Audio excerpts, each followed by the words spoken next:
Hello everyone. आज हम MPPSC mains paper 2 part B में शिक्षण प्रणाली के अंतर्गत 8.2 में उच्च शिक्षा और तकनीकी शिक्षा के बारे में पढ़ेंगे। तो इनमें से इस लेक्चर में सिर्फ उच्च शिक्षा के बारे में पढ़ेंगे, क्योंकि लेक्चर लंबा हो जाता है, इसलिए तकनीकी शिक्षा के लिए अलग से लेक्चर बनाना पड़ेगा। तो इसमें से सबसे पहले उच्च शिक्षा के बारे में अपन जानेंगे कि उच्च शिक्षा क्या होती है। उच्च शिक्षा की कई बार परिभाषा पूछ लेता है 3 नंबर में। तो उच्च शिक्षा का सिंपल से परिभाषा है, उच्च शिक्षा का अर्थ है सामान्य रूप से दी जाने वाली शिक्षा से ऊपर किसी विशेष विषय या विषयों में विशेष विशद या सूक्ष्म शिक्षा। यह शिक्षा के उस स्तर का नाम है जो विश्वविद्यालयों, व्यावसायिक विश्वविद्यालयों, कम्युनिटी महाविद्यालयों, आर्ट कॉलेज आदि के द्वारा दी जाती है। मतलब उच्च शिक्षा जो 12वीं के बाद या स्कूलिंग के बाद जो शिक्षा होती है उसे उच्च शिक्षा कहते हैं। और यह शिक्षा कंपलसरी नहीं होती, जबकि स्कूलिंग या फिर जो स्कूल की शिक्षा है, विद्यालय की शिक्षा है, वो कंपलसरी होती है। तो विद्यालय शिक्षा के 3 स्तर होते हैं। एक होता है प्राथमिक, इसके बाद मिडिल और इसके बाद हाई स्कूल। तो ये तीनों शिक्षाओं के बाद जो शिक्षा दी जाती है सामान्य रूप से, उसे उच्च शिक्षा कहा जाता है। और उच्च शिक्षा कंपलसरी नहीं होती, इसे स्वैच्छिक रूप से लेना होता है। भारत में उच्च शिक्षा के विनियामक ढांचे, तो नीति नियामक निकाय संस्थाएं ऐसी संस्थाएं जो किसी भी विशेष, चाहे वो संस्था हो या कोई कॉलेज हो या महाविद्यालय हो, उनके लिए जो भी नीति बनाती है या उनके रेगुलेशन बनाती है, एक्ट बनाती है, वो संस्थाएं हैं। उनमें से उच्च शिक्षा विभाग एक प्रमुख है जो सारे नीति निर्धारण, इसके अलावा जो भी ज़रूरत की ज़रूरत लगती हैं उस टाइम पे नीतियों के लिए या फिर उस संस्था को चलाने के लिए, वो सारी चीज़ें उच्च शिक्षा विभाग के अंतर्गत आती हैं। और उच्च शिक्षा विभाग एक रेगुलेटरी बॉडी के रूप में कार्य करता है। और उच्च शिक्षा राज्य परिषद या राज्य स्तर पर होती है, जो कि राज्य के जितने भी अंतर्गत विश्वविद्यालय या फिर महाविद्यालय आते हैं उनके रेगुलेशन और उनके संचालन के लिए सारी गतिविधियां जो होती हैं वो इसके अंतर्गत आती हैं। केंद्रीय शिक्षा सलाहकार बोर्ड, ये ऐसी सलाहकार बोर्ड है जो कि सर्वे कराती है टाइम टू टाइम, और इसके अलावा उन सर्वेयों के माध्यमों से ये एक निर्णय निकालती है कि अभी विश्वविद्यालयों में क्या चीज़ों के चेंजेस होने चाहिए या फिर किस तरह के उनके पाठ्यक्रम में चेंजेस आना चाहिए, टाइमिंग में चेंजेस आना चाहिए। इसके अलावा जो भी सेमेस्टर पद्धति है वो सही है या नहीं है, स्कूलिंग कितने टाइम की होनी चाहिए, ये सारी ये सलाहकार बोर्ड होती है जो कि अपनी रिपोर्ट एक सलाह के रूप में उच्च शिक्षा विभाग को देती है। इसके अलावा भारतीय महाविद्यालय संघ, ये सभी महाविद्यालय जितने भी राज्य स्तरीय हैं और केंद्र स्तरीय महाविद्यालय हैं जो कि किसी भी एफिलेटेड यूनिवर्सिटी के अंतर्गत हैं, वो सारे महाविद्यालयों के संघ हैं। इनमें जो इनके प्राचार्य कुलपति होते हैं वो आपस में अपने महाविद्यालयों की परेशानियों को शेयर करते हैं, एक दूसरे से डिस्कस करते हैं। और उसके बाद जो उनके परेशानियां आती हैं कॉमन, उनको उच्च शिक्षा विभाग या केंद्रीय जो एजेंसियां हैं उनको भेजी जाती हैं, जहां पर उनकी इन परेशानियों के बारे में डिस्कस किया जाता है। इसके अलावा विनियम आधारित संस्थाएं, ऐसे संस्थाएं जो किसी विनियम के अंतर्गत उन्हें बनाई गई हैं और इसके अलावा वो विनियम के अंतर्गत ही कार्यरत हैं और विशेष कार्य के लिए उन्हें बनाया जाता है, ऐसी संस्थाओं को विनियम आधारित संस्थाएं कहते हैं। इनमें नियामक निकाय जो हैं उनमें से वो हैं अखिल भारतीय तकनीकी शिक्षा परिषद, वस्तुकला परिषद, भारतीय इतिहास अनुसंधान परिषद, भारतीय दार्शनिक अनुसंधान परिषद, भारतीय सामाजिक विज्ञान संस्थान परिषद, विश्वविद्यालय अनुदान आयोग। इसके अलावा है वैधानिक पेशेवर परिषद, ठीक है, जिसमें आता है अखिल भारतीय तकनीकी शिक्षा परिषद, डिस्टेंसिंग एजुकेशन काउंसिल और भारतीय कृषि अनुसंधान परिषद। और अगला आता है बार काउंसिल ऑफ इंडिया। इस तरह से बहुत सारे वैधानिक पेशेवर परिषद हैं जिसमें एक विशिष्ट पेशेवर के लिए या फिर एक विशिष्ट कार्य के लिए ये परिषद बनाई गई हैं, जहाँ पर उन्हें उसी तरह की शिक्षा या उस फील्ड पर ही शिक्षा दी जाती है जिसके लिए उन्हें स्पष्ट रूप से नामांकित करके उस संस्था का स्थापना किया गया है। तो ये सारे संस्थाएं थी जो कि उच्च शिक्षा विभाग के ढांचेगत उच्च शिक्षा विभाग का जो ऑर्गेनाइजेशन है उसको डिफाइन करती हैं, जिसमें से नीति नियामक निकाय है और विनियम आधारित संस्थाएं हैं। ये दोनों ही नीति नियामक होती हैं, वो किसी भी संस्था या फिर किसी भी महाविद्यालय विद्यालय इनके रेगुलेशन और पाठ्यक्रम के बारे में पूरा का पूरा जो इसके अंतर्गत ही, चाहे उसके बुनियादी ढांचा हो, पाठ्यक्रम हो या फिर वहाँ की जो भी इन्वायरमेंट हो, इसके अलावा जो भी वहाँ पर ज़रूरत की चीज़ें हैं वो सभी उच्च शिक्षा के विभाग में डिस्कस किया जाएगा, चाहे वो परीक्षा का माध्यम हो, परीक्षा का विषय हो, इसके अलावा उन पे कौन कौन से एक्टिविटीज़ को अलाउ किया जाएगा और किसे रिस्ट्रिक्ट किया जाएगा, ये सारे काम उच्च शिक्षा विभाग यानी नियामक संस्था के अनुसार होता है, जो कि नियम बना के उन सारी संस्थाओं को रेगुलेट करती है। और विनियम आधारित मतलब ऐसी संस्थाएं जिन्हें एक विशिष्ट कार्य के लिए विनियम के अंतर्गत स्थापित की गई हैं जो कि उसी विनियम के अंतर्गत कार्य करती हैं जिस नियम के अंतर्गत उन्हें बनाई गई हैं। तो नीति नियामक संस्थाओं के अंतर्गत आता है उच्च शिक्षा विभाग, जो कि हमारे सिलेबस में दिया गया है, ये उच्च शिक्षा के अंतर्गत ही आता है। तो इसमें सबसे ज़्यादा अपन को उच्च शिक्षा विभाग के बारे में पढ़ना है। तो उच्च शिक्षा विभाग मानव संसाधन विकास मंत्रालय योजना और नीति दोनों मामलों में अर्थव्यवस्था में उच्च शिक्षा के क्षेत्र में बुनियादी ढांचे समग्र विकास के लिए उत्तरदायी है। ये एक इम्पॉर्टेंट है कि उच्च शिक्षा विभाग मानव संसाधन विकास मंत्रालय में योजना और नीति दोनों के मामले में अर्थव्यवस्था में उच्च शिक्षा के क्षेत्र में बुनियादी ढांचे के समग्र विकास के लिए उत्तरदायी है। यह विभाग एक योजनाबद्ध विकास प्रक्रिया के तहत विश्व स्तर के विश्वविद्यालयों, कॉलेजों और विभिन्न अन्य निजी संस्थानों के माध्यम से उच्च शिक्षा के क्षेत्र में पहुंच और गुणात्मक सुधार के व प्रसार पर कार्य कर रहा है। उच्च शिक्षा विभाग मुख्य रूप से यही कार्य करता है कि वह विश्वविद्यालय, कॉलेज और अन्य संस्थाएं, ये चाहे वह निजी संस्थाएं हैं, उनमें ये देखता है कि छात्रों को किस तरह से बुनियादी सुविधाएं मुहैया कराया जाए और आसान उनके जो एजुकेशन सिस्टम है उसको बनाया जाए। ज़्यादा से ज़्यादा उन्हें शिक्षा के नवों में इसको समझाया जाए और इसके अलावा शिक्षा के जो नए नए तकनीकी अनुसंधान है उनके बारे में भी उन्हें जागरूक करने के साथ साथ जो शिक्षा की गुणात्मक पद्धति है उसे भी इम्प्रूव किया जाए। ये उच्च शिक्षा विभाग का एक नॉर्मल सा काम है। जो उच्च शिक्षा विभाग है उसका ध्येय क्या है, उसका मतलब एम क्या है या ध्येय चाहता क्या है। तो चाहता है कि भारत की मानव संसाधन क्षमता को पूर्ण रूप से समानता और समावेशिता के साथ उच्चतर शिक्षा क्षेत्र में लगाना। बस यही है इसका एक तरह से ध्येय या एक लक्ष्य। ठीक है, इसके लिए उसने बहुत तरीके से लक्ष्य निर्धारित किए हैं, जिनमें से कुछ इस प्रकार है, जैसे कि सभी पात्र व्यक्तियों को तथा विशेष रूप से कमजोर वर्गों के व्यक्तियों को समानता के साथ उच्चतर शिक्षा के अधिक अवसर प्रदान करना। ये सभी को याद होना चाहिए कि सभी पात्र व्यक्ति जो उच्च शिक्षा ग्रहण करने के पात्र रखते हैं, योग्यता रखते हैं, और विशेष रूप से उन्हें ध्यान देना है जो कमजोर वर्ग के व्यक्ति हैं, जिन पे आर्थिक रूप से अक्षमता है या फिर किसी तरह से वो परेशानी है, तो उन्हें विशेष रूप से इस चीज़ को प्रोत्साहन देना है कि वो उच्च शिक्षा ग्रहण करें और उसका अवसर भी प्रदान करना इनका एक लक्ष्य है। किसका? उच्च शिक्षा विभाग का। मौजूदा क्षेत्रीय और अन्य असंतुलनों को दूर करना, नई संस्थाएं स्थापित करना, गैर सरकारी संगठनों, सिविल सोसाइटी की सहायता करना। ये एक इम्पॉर्टेंट चीज़ है कि जो भारत में बहुत ज़्यादा क्षेत्रीय असंतुलन देखा जा रहा है उन्हें दूर करना, और क्षेत्रीय असंतुलन को दूर करने के हिसाब से ही नए संस्थानों की स्थापना करना। इसके अलावा गैर सरकारी संगठनों, सिविल सोसाइटी संगठनों के साथ समन्वय स्थापित करना और उन्हें नए तरह के इंस्टीट्यूट या संस्थानों की स्थापना के लिए प्रेरित करना और उन्हें कार्य करने में सहायता देना। ये इसका दूसरा लक्ष्य है। इसके अलावा तीसरा है अनुसंधान और नव प्रवर्तनों को सुदृढ़ करने के लिए नीतियाँ और कार्यक्रम आरंभ करना। जितने भी अनुसंधान हैं या नवीनीकृत जो टेक्नोलॉजी है या अनुसंधान है, उन पर नव प्रवर्तनों को बहुत ज़्यादा प्रोत्साहित करना और उनके जो लक्ष्य हैं उनको सुदृढ़ करना और उनके नीति और कार्यक्रमों को मॉनिटरिंग करना। ये किसका काम है? उच्च शिक्षा विभाग का। और एक लास्ट में है अवसंरचना और संकाय में निवेश करके शिक्षा के सुधारों को बढ़ावा देकर अभिशासन के सुधार करके तथा अब तक वंचित समुदाय को शामिल करने की दिशा में संस्थागत पुनर्संरचना और उच्च शिक्षा की गुणवत्ता को बढ़ावा देना। इसमें इम्पोर्टेंट यही है कि अवसंरचना और संकाय में निवेश करके जितने भी बुनियादी संरचना है उनकी कमियों को दूर करना, उनमें निवेश करना और बेहतर बुनियादी सुविधा छात्रों को मुहैया कराना और शिक्षा के सुधारों को बढ़ावा देना। जो वंचित वर्ग हैं उन्हें भी सम्मिलित करना और उनके शिक्षा पर विशेष ध्यान देना उच्च शिक्षा विभाग का ये लक्ष्य है। इन सभी लक्ष्यों को प्राप्त करने के लिए उच्च शिक्षा विभाग या उच्च शिक्षा जो संस्थान है भारत का, उसके कुछ उद्देश्य हैं। उनमें से कुछ उद्देश्य इस प्रकार हैं, जैसे सभी प्रकार के माध्यमों द्वारा पहुंच बढ़ाकर सकल नामांकन अनुपात, ये सबसे बड़ी परेशानी है भारत की, सकल नामांकन अनुपात सबसे कम है विश्व में भारत के एक तरह से विकासशील और विकसित देशों में। तो बढ़ाने का उद्देश्य और वर्ष 2020 तक 30% बढ़ाने का लक्ष्य लिया गया था। किसमें? सकल नामांकन अनुपात में भारत में। वो किसी भी तरह से आप उसको बढ़ा सकते हैं, चाहे रेगुलर हो, ऑनलाइन हो या डिस्टेंसिंग प्रोग्राम के द्वारा। ये सकल नामांकन अनुपात आपको बढ़ाना है उच्च एजुकेशन, हायर एजुकेशन या उच्च शिक्षा में। इसके अलावा समाज के उन वर्गों की भागीदारी बढ़ाने के लिए जिनके सकल नामांकन अनुपात राष्ट्रीय औसत से कम है।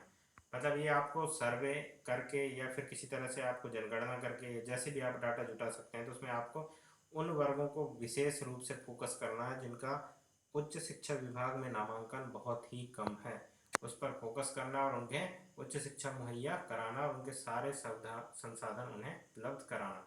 इसके अलावा अकादमिक सुधारों को बढ़ावा देना और शिक्षा के गुणवत्ता में सुधार करना। अभी तक जो उच्च शिक्षा की परेशानी है वो यही है, एक तो सकल नामांकन अनुपात कम है, दूसरा गुणवत्ता। उच्च शिक्षा की गुणवत्ता लगातार गिर रही है और यही एक कारण है कि उच्च शिक्षा में नामांकन लगातार गिरते हैं। इसके अलावा नए शैक्षिक संस्थानों की स्थापना करके संस्थानों की संख्या में वृद्धि करना।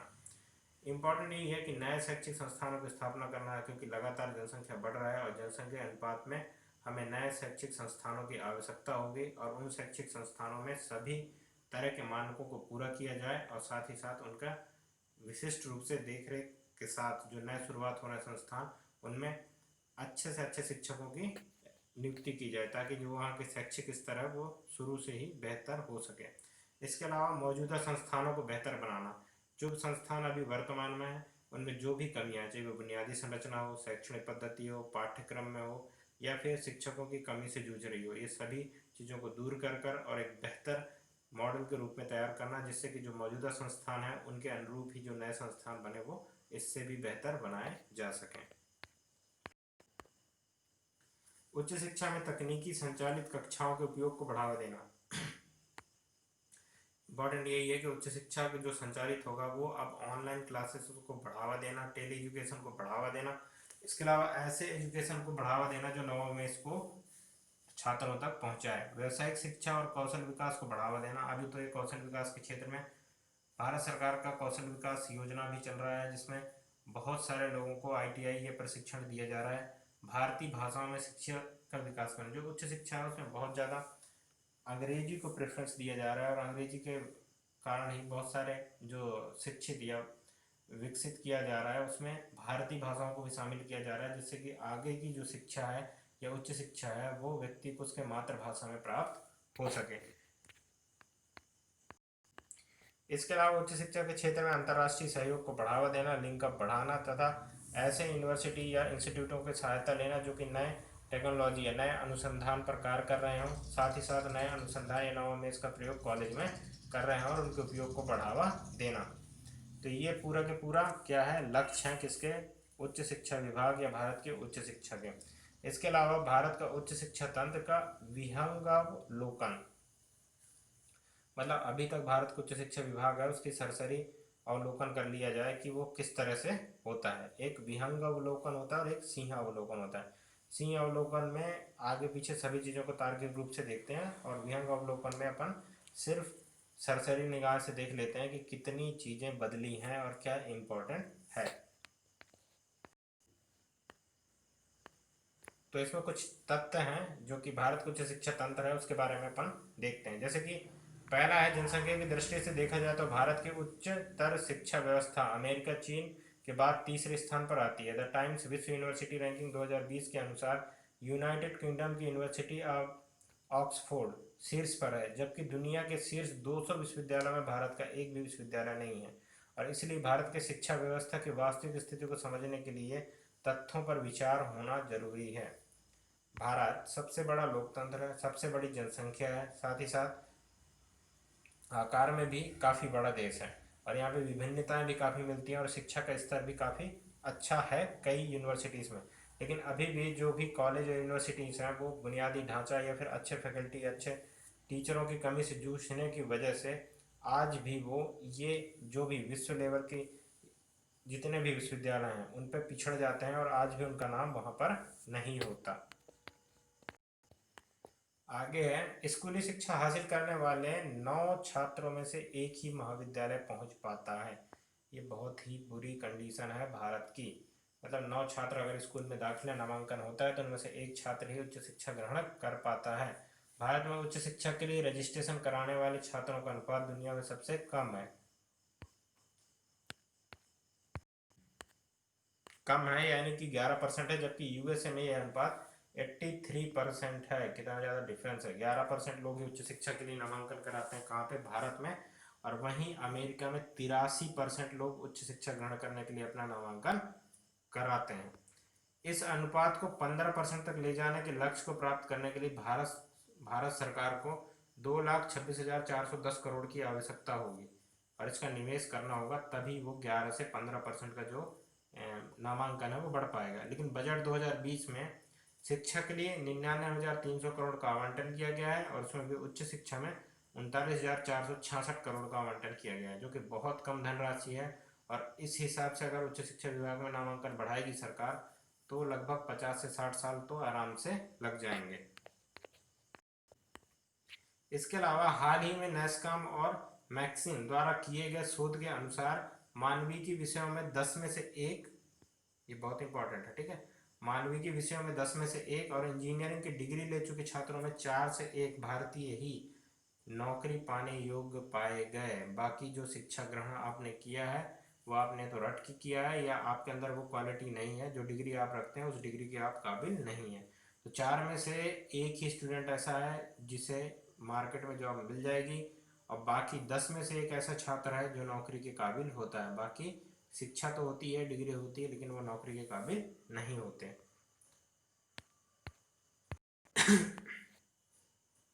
राष्ट्रीय मूल्यांकन और प्रत्यायन परिषद के शोध के अनुसार भारत के 90% कॉलेज और 70% विश्वविद्यालयों का स्तर बहुत कमजोर है।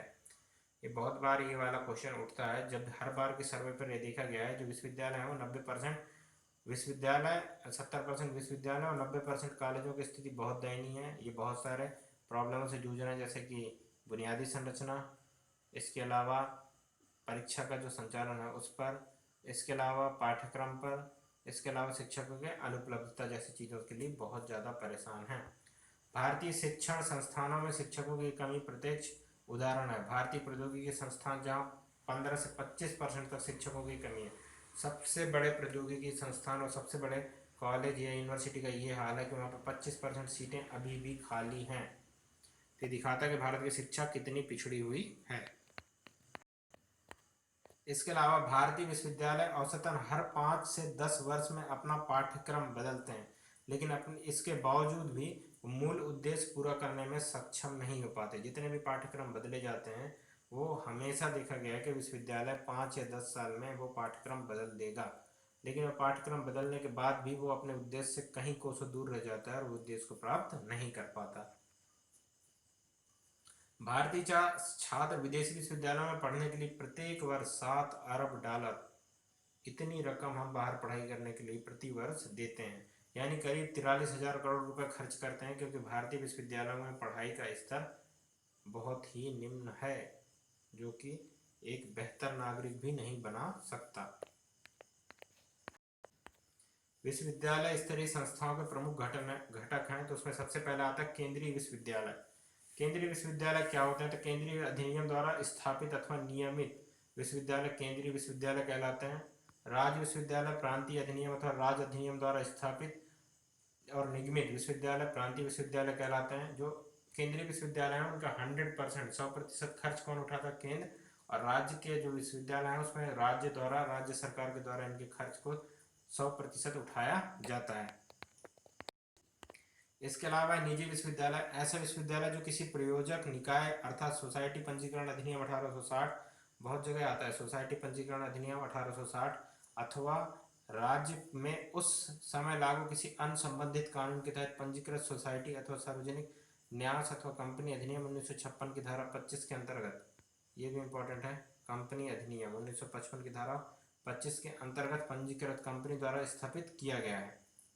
इसके अलावा सम विश्वविद्यालय, डीम्ड विश्वविद्यालय, ठीक है, विश्वविद्यालय संस्था जिसके सामान्यतः संविधान के नाम से जाना जाता है, ऐसी उच्च संस्था जिसकी स्थापना यूजीसी अधिनियम 1956 के धारा 3 के अंतर्गत केंद्र सरकार के द्वारा उस रूप में घोषित किया गया है, सम विश्वविद्यालय। कुछ राष्ट्रीय महत्व की संस्थाएं होती हैं जो कि भारतीय संसद के द्वारा पारित की जाती हैं और उनकी स्थापना की जाती है। संसद द्वारा स्थापित राष्ट्रीय महत्व की संस्था के रूप में घोषित संस्थाएं जो कि राष्ट्रीय महत्व के रूप में देखी जाती हैं। विश्वविद्यालय राज्य विधानमंडल अधिनियम के अंतर्गत संस्था है। किसी राज्य विधानमंडल अधिनियम द्वारा स्थापित अथवा निगमित कोई भी संस्था राज्य विधानमंडल अधिनियम के अंतर्गत माना जाएगा। और इसमें सबसे जो अंत में है वो है विश्वविद्यालय अनुदान आयोग। अभी इसको बंद करने का प्रोसेस चल रहा है और यूजीसी विश्वविद्यालय विश्वविद्यालय शिक्षा के मापदंडों के समन्वय, निर्धारण, अनुरक्षण हेतु, यही इंपॉर्टेंट है। यूजीसी का जो प्रमुख कार्य है उसमें आपको ये लिखना है, समन्वय, निर्धारण और अनुरक्षण हेतु 1956 में संसद के अधिनियम द्वारा स्थापित एक स्वायत्त संगठन है। पात्र विश्वविद्यालय और कॉलेजों को अनुदान प्रदान करने, ये इंपॉर्टेंट है, पात्र विश्वविद्यालय और कॉलेजों को क्या करता है, अनुदान प्रदान करता है, के अतिरिक्त आयोग केंद्र और राज्य सरकारों में को उच्चतर शिक्षा के विकास हेतु आवश्यक उपायों पर सुझाव भी देता है। यह बेंगलोर, भोपाल, गुवाहाटी, हैदराबाद, कोलकाता और पूर्व में स्थित अपने 6 क्षेत्रीय कार्यालयों के साथ साथ नई दिल्ली में भी कार्य करता है। यूजीसी, यूनिवर्सिटी ग्रांट कमीशन, जो कि अभी इसको हटाने का चल रहा है, ठीक है, विश्वविद्यालय आयोग। तो क्या करता था, समन्वय, निर्धारण, अनुरक्षण कब स्थापित किया गया था, 1956 में। पात्र विश्वविद्यालय और कॉलेजों को अनुदान कौन प्रदान करता है, तो यही करते हैं। इसके अलावा ये वहाँ के विनियमों को रेगुलेट करते हैं। कितने जगह से करते हैं, तो 6 जगह से करते हैं, बेंगलोर, भोपाल, गुवाहाटी, हैदराबाद, कोलकाता और पूर्व में स्थित 6 क्षेत्रीय कार्यालयों के द्वारा ये ऑपरेट होता है। और इसका जो हेड क्वार्टर है वो कहाँ पर है, दिल्ली में। किसके, यूनिवर्सिटी ग्रांट कमीशन का हेडक्वार्टर कहाँ पर है, दिल्ली में। उच्च शिक्षा विभाग द्वारा कुछ विशिष्ट परिषदों की स्थापना किया गया था, जो परिषद की विशिष्ट कार्य के लिए बनाए गए थे। उनमें से जो पहला परिषद है वो है भारतीय सामाजिक विज्ञान अनुसंधान परिषद। भारतीय सामाजिक अनुसंधान परिषद, विज्ञान अनुसंधान परिषद, इसका स्थापना कब हुआ था, 1969 में। इसका हेडक्वार्टर कहाँ है, नई दिल्ली में, ये दिल्ली में। और इसके जो वर्तमान में चेयरपर्सन है वो है ब्रज बिहारी कुमार, इसके वर्तमान चेयरमैन है। किसके, भारतीय सामाजिक विज्ञान अनुसंधान परिषद के। इसका एम क्या है, उद्देश्य क्या है इसको बनाने का, जो कि उच्च शिक्षा संबंधित परिषद है, इसको बनाना है। तो ये परिषद खुद तो पीता नहीं है, मतलब, तो इसमें से जो इसका एम है वो है सामाजिक विज्ञान अनुसंधान को विकसित करने, विभिन्न शाखाओं को सुदृढ़ करने, सामाजिक विज्ञान अनुसंधान की गुणवत्ता एवं मात्रा में सुधार लाने तथा राष्ट्रीय नीति निर्माण में इसका उपयोग करने के लिए की गई थी। किसका किया गया था, भारतीय सामाजिक विज्ञान अनुसंधान परिषद का। इसके अलावा लोगों के प्रति प्राप्ति हेतु जो ICSSR मतलब भारतीय सामाजिक विज्ञान अनुसंधान परिषद ने संस्थानिक बुनियादी ढांचे की विकास, अनुसंधान प्रतिभाओं का पता लगाने, अनुसंधान कार्यक्रमों को तैयार करने, व्यावसायिक संगठनों को सहायता प्रदान करने, विदेशों में सामाजिक वैज्ञानिकों के साथ संपर्क स्थापित करने पर विचार कर रही है, या फिर इसका कार्य यही है। सबसे पहले जो भारतीय सामाजिक विज्ञान अनुसंधान परिषद है वो क्या करेगा, बुनियादी ढांचे के विकास के लिए कार्य करेगा, प्रतिभाओं को ढूंढेगा, वहां तक पहुंच बनाएगा, उन्हें अवसर प्रदान करेगा, साथ ही साथ जो बाहर के सामाजिक वैज्ञानिक हैं उनसे संपर्क साधेगा और उन्हें भी इस जगह पर अपनी शोध को दिखाने का मौका प्रदान करेगा या फिर एक स्टेज देगा। इसके अलावा 1976 से ही ICSSR सामाजिक विज्ञान के विभिन्न विषयों में शोध संबंधी सर्वेक्षण करता है। पूर्वोत्तर में विशेष ध्यान दे रहा है ताकि शोध को समर्थन मिल सके और पूर्वोत्तर का जो भी सामाजिक विज्ञान अनुसंधान परिषद का विकास है उसे भी बढ़ावा मिल सके। जो अगला परिषद है वो है भारतीय दर्शन अनुसंधान परिषद। इसका स्थापना कब हुआ था, 1977 में। इसका भी हेडक्वार्टर कहाँ पर है, दिल्ली में। 1977 में स्थापना, हेडक्वार्टर दिल्ली में। और इसका एम क्या है, इसका उद्देश्य है दर्शन तथा इससे संबंधित विषयों में अनुसंधान कार्य को बढ़ावा देने के लिए एक स्वायत्त संगठन के रूप में कार्य करना, या फिर इसकी स्थापना स्वायत्त संगठन के रूप में किया गया था। इसका सदस्यता आधार व्यापक है, किसका, भारतीय दर्शन अनुसंधान परिषद का।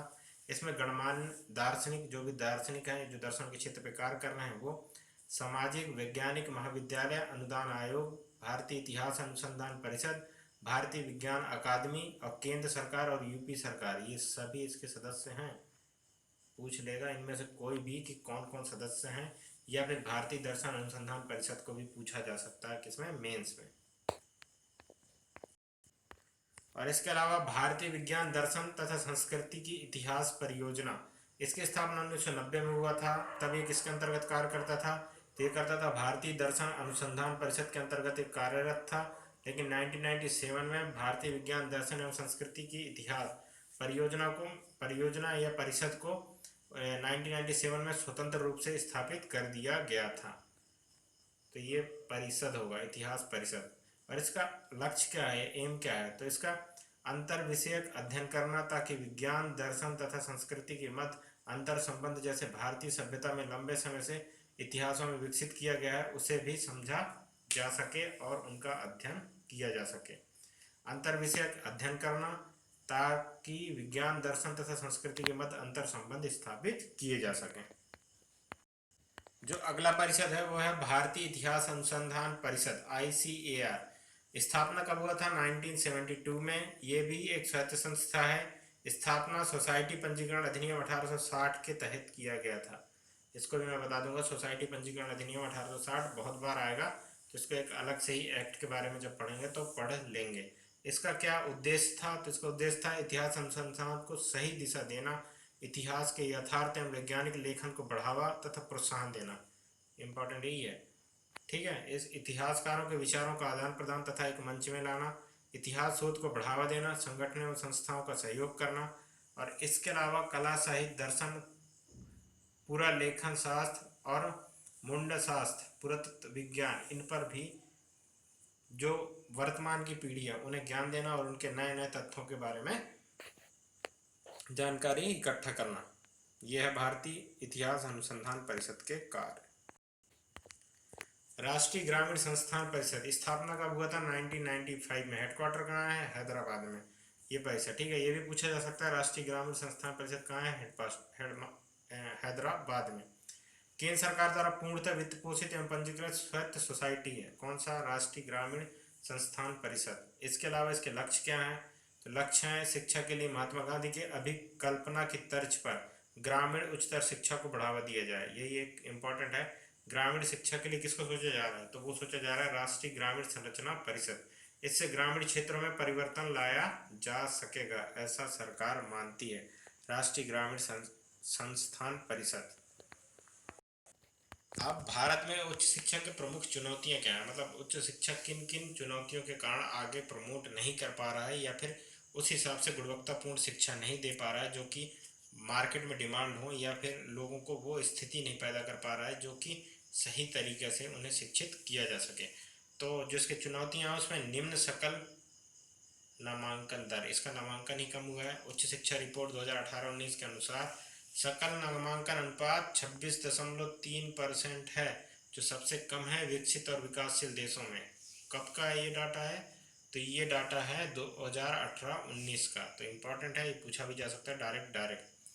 इसके अलावा राजनीतिक हस्तक्षेप, प्रबंधन में राजनेताओं का बढ़ता हुआ दखल उच्च शिक्षा विभाग के लिए एक बहुत बड़ी परेशानी है और इससे स्वतंत्रता भी स्थापित नहीं की जा सकती। छात्र विश्वविद्यालयों में राजनीतिक गतिविधियों का आयोजन करते हैं और उनमें सम्मिलित होते हैं। ये भी राजनीतिक हस्तक्षेप का ही एक नाम है। इसके अलावा अवसंरचना विकास भी बहुत ही बुरी है। सार्वजनिक रूप से संचालित संस्थान खराब बुनियादी ढांचा से गुजर रहे हैं। इनके बुनियादी ढांचा पर ना MHRD ध्यान दे रही है और ना ही राज्य सरकारें। संकाय की कमी, योग्य शिक्षकों की कमी, ये सबसे इम्पोर्टेंट है। संकाय में कमी और योग्य शिक्षकों की कमी। शिक्षण संस्थानों में रिक्तियों के बाद भी नेट PhD द्वारा PhD किए हुए लड़के आज भी बेरोजगार घूम रहे हैं। ये भी एक बहुत इम्पोर्टेंट चीज है। इसके अलावा अपर्याप्त अनुसंधान,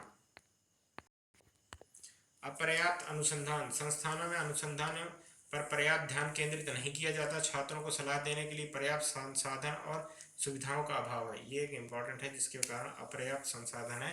कहाँ पर? एक तकनीकी विश्वविद्यालय पर। कमजोर प्रशासनिक संरचना, भारतीय शिक्षण व्यवस्था का प्रावधान अति केंद्रीकृत और नौकरशाही संस्थाओं, जवाबदेही, पारदर्शिता और व्यावसायिकता की कमी जैसी चुनौतियों का सामना न करना पड़े। ये कौन है? कमजोर प्रशासनिक संरचना। ऐसा हो सकता है किसके लिए है? यह उच्च शिक्षा की चुनौती में, क्योंकि जितना अच्छा भी प्रशासनिक उनकी संरचना अच्छी होगी तो उसके बीच में जो भी हस्तक्षेप है वो कम हो जाएगा और लोगों के बीच एजुकेशन के प्रति एक अच्छा वाइब्स जाएगा या अच्छा एक संदेश जाएगा। गुणवत्ता की समस्या, जो भी उच्च शिक्षा है उनकी गुणवत्ता बहुत ही निम्न क्वालिटी का है और एकदम इतना खराब उच्च शिक्षा है कि उन्हें आगे प्रमोट नहीं किया जा सकता। और यही वजह है उच्च शिक्षा में अभी भी 10 में से 1 बच्चा ही नौकरी पाने योग्य लायक रहता है। ये सारे परेशानी को देखते हुए सरकार ने कुछ प्रयास किए हैं 18-19 और 19-20 में, और 20-21 में भी करेंगे शायद कोरोना के बाद। तो 2018 के में केंद्र सरकार उच्च शिक्षा की गुणवत्ता बढ़ाने तथा फर्जी विश्वविद्यालयों पर रोक लगाने के उद्देश्य से यूजीसी अधिनियम बदलाव करके उसके जगह पर उच्च शिक्षा आयोग, ये इंपॉर्टेंट है, प्री में भी पूछा जा सकता है, उच्च शिक्षा आयोग की स्थापना करने का फैसला किया है। ऐसे समय में जब कौशल निर्माण तथा शैक्षणिक अवसरों तथा पहुंच होना अति महत्वपूर्ण है, केंद्र सरकार द्वारा तैयार किए गए उच्च शिक्षा आयोग के प्रावधानों के प्रभाव दूरगामी सिद्ध होंगे। क्योंकि ये बाद में ये गोली शायद आपको नहीं भी मिले, तो अभी से आप इसको लेकर रख लें एक दो, अगर आपको ऐसा लगता है कि आप इस तरह की बीमारियों से पीड़ित हैं। ठीक है। इंजीनियरिंग, चिकित्सा तथा कानून के लिए वर्तमान में स्थापित बहुनियामक संस्थाओं द्वारा भविष्य में निभाई जाने वाली भूमिका उन प्रमुख समस्याओं में शामिल है जिसका समाधान करना आवश्यक है। इसका लक्ष्य प्रत्येक वर्ग के लिए पाठ्यक्रमों में परिवर्तन करने और उनके प्रत्येक विषय के अध्ययन को प्रोत्साहित करने की पर्याप्त स्वायत्तता की मात्रा अकादमिक मानक निर्धारित करना होगा। राज्य सरकारों को अपने राज्य में स्थित राज्य विश्वविद्यालयों को शोध एवं अनुसंधान के लिए धन उपलब्ध कराना पड़ेगा। ये एक इम्पॉर्टेंट है, यही पूछ रहा था वो, धन उपलब्ध कराना होगा। इसके अलावा देश के समस्त भारतीय प्रौद्योगिकी संस्थानों में नवाचार को बढ़ावा देने, नवोन्मुखी विचारों को प्रेरित करके शिक्षा एवं उद्योग के मध्य कार्यवाही का समन्वय करने और प्रयोगशालाओं एवं अनुसंधान सुविधाओं के सुदृढ़ करने हेतु उपचार आविष्कार योजना की शुरुआत की गई है, और भारत में भी ये योजना जल्द से जल्द चलाया जाना चाहिए। राष्ट्रीय संस्थागत रैंकिंग जो कि बनाया गया है कि जितने भी संस्थाएं उन्हें एक रैंकिंग प्रोवाइड किया जाए, जिससे कि उनके अंतर्गत जो शिक्षा सुविधाएं हैं उन्हें मापने या उनके प्रति जो भी लोगों की भरोसा है उन्हें सही साबित करने पे कितने खरे उतरते हैं, ये चीज़ अपन देख सकते हैं रैंकिंग फ्रेमवर्क से। ग्लोबल इंस्टीट्यूट ऑफ एडविन,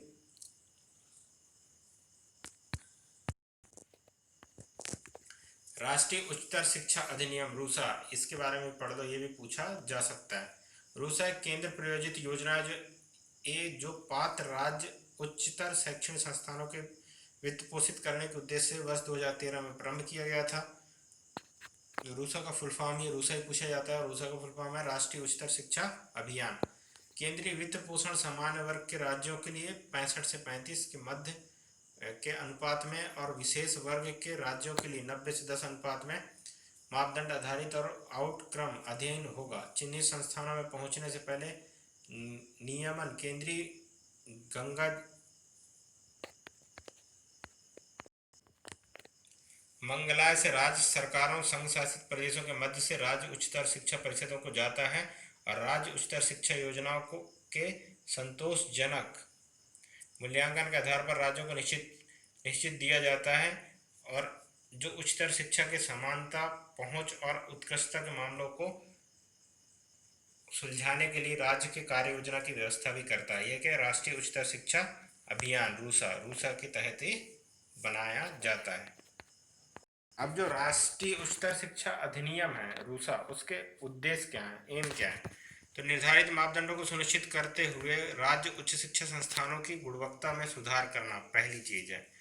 दूसरा है राज्य स्तर पर योजना और मॉनिटरिंग के लिए संस्थानिक ढांचे का निर्माण करके राज्य विश्वविद्यालयों में स्वायत्तता प्रोत्साहित करके और संस्थाओं के अभिशासन में सुधार करके राज्य उच्चतर शिक्षा प्रणाली में परिवर्तनकारी सुधार करना, ये है दूसरा। इसके अलावा संगठन, शैक्षिक और परीक्षा प्रणाली में सुधारने की सुनिश्चित करना, सभी उच्चतर शिक्षण संस्थानों में गुणवत्ता मुक्त फैकल्टी की पर्याप्त उपलब्धता सुनिश्चित करना तथा संस्थानों में अनुसंधान एवं नवाचार का वातावरण निर्मित करना। अनुसंधान एवं नवाचार का वातावरण पैदा करना। जो रूसा है राष्ट्रीय उच्चतर शिक्षा अधिनियम, उसमें महिलाओं एवं निःशक्त जनों और उच्च शिक्षा के अवसर उपलब्ध कराने पर जोर दिया जा रहा है।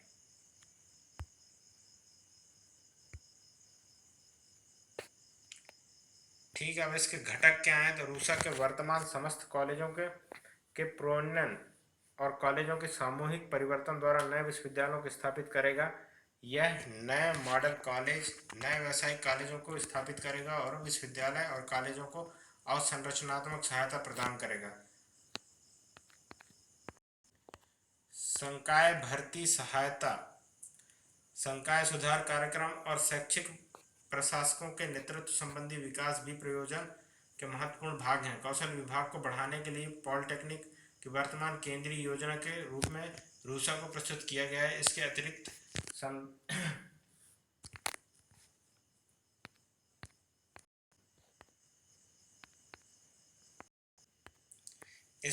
उच्च शिक्षा की दशा में सुधार हेतु सुझाव, मतलब इतनी सारी परेशानियां, तो क्या क्या सुझाव दिया जा सकता है। तो सबसे पहले जो सुझाव है उच्च शिक्षा में जो सबसे बड़ी परेशानी है वो है पाठ्यक्रम और पाठ्यचार की पुनर्संरचना। मतलब नए पाठ्यक्रम लाया जाए जो कि व्यवहारिक परक हो, साथ ही लोगों के लिए आसान हो और उन्हें समझा आसानी से जा सके।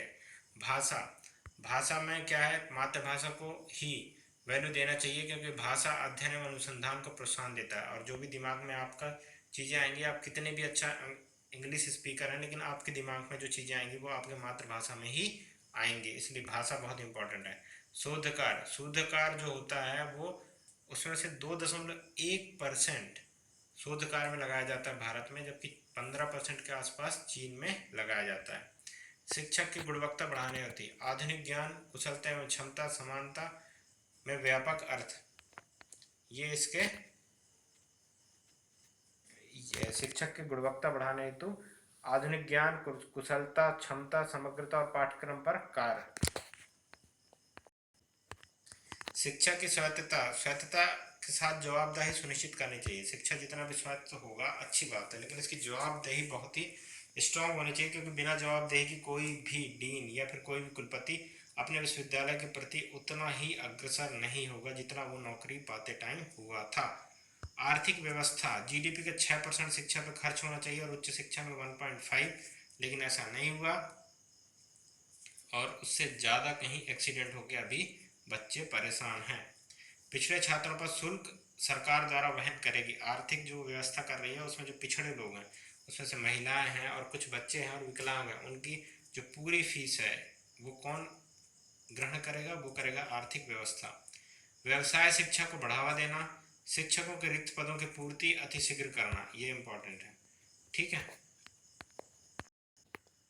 निर्णय प्रक्रिया में छात्रों की सहभागिता बताया जा सके, मतलब जितने भी निर्णय प्रक्रिया है ना उनमें जो भी निर्णय प्रक्रिया है उसमें सबसे ज़्यादा ध्यान किसको देना है, तो सबसे ज़्यादा जो ध्यान देना है वो है निर्माण प्रक्रिया में छात्रों की सहभागिता बनाए रखना, जिससे उनके अंतर्गत नए चेतना का प्रवाह हो और वो नए तरीके से सोच सके और बेहतर परिणाम लाया जा सके। तो यह उच्च शिक्षा की दशा में सुधार हेतु सुझाव। पहला क्या है, पाठ्यक्रम में पाठ्यचार में सुधार, भाषा, शोध कार्य, शिक्षा की गुणवत्ता को बढ़ाने हेतु, शिक्षा की स्वायत्तता को बढ़ाने हेतु और आर्थिक व्यवस्था, व्यवसाय शिक्षा को बढ़ावा देना। व्यवसायिक शिक्षा को बढ़ावा देना ये इंपॉर्टेंट है, और खाली पड़े शिक्षकों के रिक्त पदों को भी भरा जाना चाहिए। निर्णय प्रक्रिया से छात्रों में सहभागिता बताया जा सकता है। तो आज के लिए इतना ही उच्च शिक्षा में। तो थैंक यू वेरी मच। अगर वीडियो अच्छा लगे तो इसे शेयर करें और चैनल को सब्सक्राइब भी करें। इसके अलावा जो अगला लेक्चर बनेगा वो बनेगा तकनीकी शिक्षा और व्यावसायिक शिक्षा की गुणवत्ता, ये दोनों को एक साथ ही बना दिया जाएगा। और आज जो अपन खत्म किए हैं वो है उच्च शिक्षा। उच्च शिक्षा क्या होती है, उच्च शिक्षा के अंतर्गत नियामक ढांचे क्या क्या होते हैं, इसके अलावा नीति नियामक ढांचे क्या होती है, विनियम आधारित संस्था क्या होती है, वैधानिक पेशेवर क्या होती है, ये सब पढ़ना है। इसके अलावा उच्च शिक्षा विभाग के बारे में पूरी रूप से डिटेल्स मैंने बता दिया है, उसका ध्येय क्या है, अभी लक्ष्य क्या है, उद्देश्य क्या है, ये सब कुछ अलग अलग लिखा गया है। भारत में उच्च शिक्षा तंत्र, मतलब शिक्षा तंत्र का जो अभी तक चला है उसका विहंग अवलोकन करके देखा जाना है।